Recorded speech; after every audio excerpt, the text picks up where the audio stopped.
આ માર્ચ મહિનામાં બાળકોની પરીક્ષાઓ આવે છે, ફેબ્રુઆરી માર્ચમાં એસએસસીની અને 12મા ધોરણની, અને ચૂંટણીઓ પણ નજીક આવે છે. આથી હમણાં ડિમોલેશન ના કરવું જોઈએ. તંત્ર આજે વિસ્તારમાં સુધી તેમની માં જેવો કહી રહી છે કે ધારાસભ્યને અને કોર્પોરેટરને ચૂંટીને મોકલ્યા, પણ હવે અમારી વાત હું કાયમ વિસ્તારમાં છું, લોકોની વચ્ચે છું. અમે ચારેય કોર્પોરેટરો ત્યાં અમારી ગ્રાન્ટમાંથી વિકાસના કાર્યો કરેલા છે અને લોકોને હું સતત મળું છું. આ ભાજપના સ્થાનિક કોર્પોરેટર છો, તમે સરકારને વાત કરી છે, સરકાર કેમ વાત નથી સાંભળતી? વિષય એવો છે કે આજી રિવરફ્રન્ટ રાજકોટમાં જે સપનું હતું એ વિજયભાઈ રૂપાણીની વિદાયથી એવું લાગે છે કે હવે આજી રિવરફ્રન્ટ ડેવલપ નહીં થાય. અને રામનાથ મહાદેવની આટલા સમયથી ત્યાં ડિમોલેશન કરેલું છે તો કંઈ વિકાસ થયેલો નથી. તો અહીંયા પણ લોકોને હમણાં તક આપવી જોઈએ અને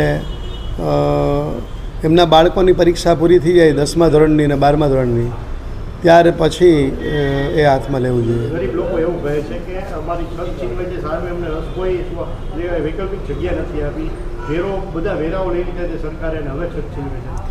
રાજકોટ મહાનગરપાલિકામાં જે ક્વાર્ટરો પડ્યા છે રેલનગરમાં ને બીજે એક જગ્યાએ, તો આ ક્વાર્ટરો લોકોને આપવા જોઈએ. રાજકોટ મહાનગરપાલિકા પાસે 1100 ક્વાર્ટરો પડ્યા છે. અગાઉ જેને આપી દીધા છે 2007માં પૂર આવ્યું એવા લોકો સિવાય જે બાકી રહે છે એવા લોકોને ક્વાર્ટરો આપવા જોઈએ.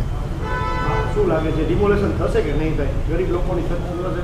અમે લોકોની હારે છીએ કે વિકાસ છે એ થવો જોઈએ.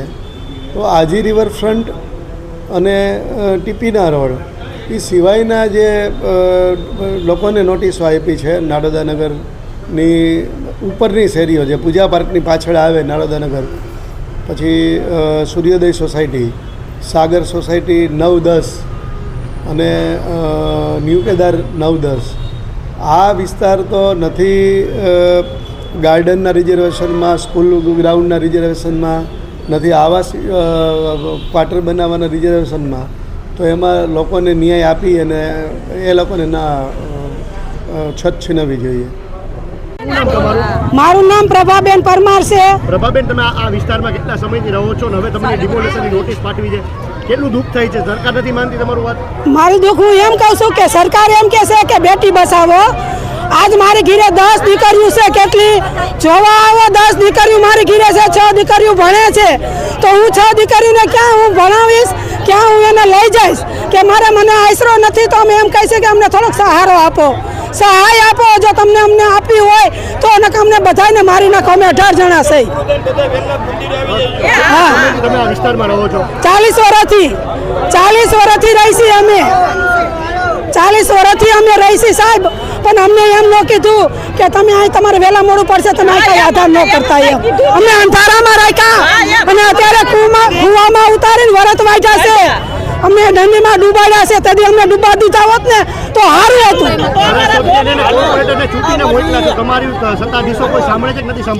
નથી સાંભળતા. નકર અમારી માથે આવું ન થાય તો હાથ દીની મુદ્દા દીધી. તમે વિચાર કરો કે હાથ દીમાં રોટલો શેકી, આ રોટલો થઈને શેકી ખાઈ નથી શકતા. અમે તંડીથી ખાતું નથી. નોટિસ આવી છે ને તે અમારા આહુડા ઉકાતા નથી કે અમે અમારા જીણા જોઈ કે અમે ક્યાં જઈશું. હવે શું માંગ છે તમારી? અમારે આશરો જોઈશે. અમારે અહીંયા જોઈશે. આમ જો એને મેગા સિટી બનાવી છે, સરકારને મેગા સિટી બનાવી છે ને ત્યાં ગરીબને બધાને મારી નાખે અને હારાનો મેગા સિટી બનાવી દે. એમાં હારા મેગા સિટીમાં કોણ રહે? હારા માણસ હોય રહે ને બંગલામાં. અમે બંગલે અમે ઝૂંપડા લાયક છે. તમારું ઝૂંપડું અમને જોઈ. અમે ઝૂંપડા લાયક હોય અમારું ઝૂંપડું જોઈ. અમારે બંગલા નથી જોતા. મારું નામ રાહુલભાઈ ડાંગર છે. મારા ફાધર અહીંયા છેલ્લા 70 વર્ષથી રહ્યા છે. બરોબર, અટાણે ગવર્મેન્ટ જોબની તૈયારી કરું છું. અટાણે એટલો ડિપ્રેશનમાં છો. હમણાં પોલીસની ભરતી છે, ગ્રાઉન્ડ માથે છે. બરોબર, તો મારે તૈયારી કરવી.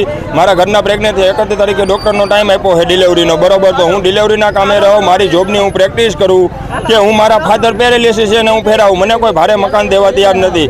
સરકારશ્રીને એટલું કહેવા માગું છું, જો અમે ભગતસિંહજીને બહુ માની છીએ. બરોબર, એ જેમ અંગ્રેજોની સરકાર સામે બોમ્બ ફેંક્યા હતા ને આંગળી બેરી સરકાર સરકારને જગાડ્યા હતા. જો તમે એવું ન કરવા દેવા માગતા હોય તો હું મહેરબાની કરીને એટલી તમારી પાસે વિનંતી કરું છું, આ તમે નાઈટ બાઈટના વારા કાઢીને બરોબર જેમ છે એમને રહેવા દો. તમારે ઉદ્યોગપતિને પૈસા દેવા હોય તમે તમારે અમારા અહીંયા આવીને અમે હપ્તે હપ્તે એને દઈ દઈએ. અમારા મકાન પારોમાં તમારે ખાલી પૈસા જોતા હોય ને અહીંયા મોટા બંગલા બનાવવા હોય. અને રહી બીજી વાત આ આજી ડેમ નદી છે બરોબર, એ એમ કે રિવરફ્રન્ટ અહીંયા મોટો જબરો બનાવવો છે તો પહેલી વાત આ ડેમ આ નદી રહીને ખોખરદર નદી છે, આજી ડેમ નદી નથી આવતી. અને તમારે આજી ડેમ નદી જોવી હોય સરકારશ્રીને તો આવો મારી ભેગા જંગલેશ્વર મહાદેવનું દેખાડું, ત્યાંથી આજી ડેમ નદી નીકળે છે. લાખાજી રાજ ઠાકોર અહીંયા રહેતા રાજકોટમાં, એ વર્ષથી અહીંયા બધાને 250 રૂપિયામાં જે તે સમયમાં જમીન અને ચૂનાના ભઠ્ઠા ઉપલા લતામાં આપેલા કે તમે અહીંયા વસવાટ કરો, નદીના કાંઠે અને ચૂનાના ભઠ્ઠાનો વિકાસ થાય અને તમને રોજગારી મળે. એ માટે ધારાસભ્ય અમારા વિસ્તારના અહીંયા ઉદયભાઈ કાનગર ને કોઈ અહીંયા દેખાણું નથી. અને મત માગવા આવ્યા તો અમારા આયરનો દીકરો ને આયર અરે અટાને આયરના દીકરાને કોઈ ભારે મકાન નથી દેતો. તમે બધા હુતા હો મોટા મોટા બંગલામાં. અહીંયા બધા સમાજ રહે 18 વરણ આયર, ભરવાડ, કોરી, દરબાર, રજપૂત, કાઠી, દેવી પૂજક સમાજ, હરિજન સમાજ, વાલ્મીકી સમાજ, મોમેડિયન સમાજ બધા રહે. પણ આટલા 70 વર્ષનો દાખલો એ અહીંયા એક પણ હિન્દુ મુસ્લિમનું કોમવાદ નથી થઈ. એટલે સરકાર જો એ કરાવવા માંગતી હોય તો મહેરબાની કરીને ચેતી જાય. જો નકર ભવિષ્યના અહીંથી જે વ્યક્તિ નીકળશે ને એ ત્રાસવાદી નક્સલી નીકળશે. આ ભાગે આ સરકાર અમારી આગળ નહીં મકાન રહે, અમારી આગળ નહીં વોટનો અધિકાર રહે તો અમે આ દેશના નાગરિક નથી એવું તમે માની લેવો. અમારી આગળ વોટનો અધિકાર નહીં રહે તો બંધારણનું ઉલ્લંઘન થાય. અમારી આગળ પુરાવો નહીં રહે તમે મકાન પાડી નાખશો. તમે બધા જાહી ગયા તો અમારે નક્સલી પ્રવૃત્તિ તમે ન કરવા દેવી હોય. અમે મહેરબાની કરીથી તૈયારી કરી છે અમારા પેટે રોટી બાંધી બરોબર. અટાણે અમે જઈએ અને સરકારશ્રીને વિનંતી કરું છું જલ્દી કાલની તકમાં આ બધાની રજૂઆત સાંભળે. નકર અમે અનશન ઉપર ઉતરવા તૈયાર તમારે મારી નાખવા હોય તો એસઆરપી આર્મીવાળા જેટલા ઉતારવા હોય એટલા ઉતારી દે અને ભરી બંદૂકે આવે એટલે મારી નાખવાના. મોટી મોટી બિલ્ડિંગો તમે બનાવો બસ.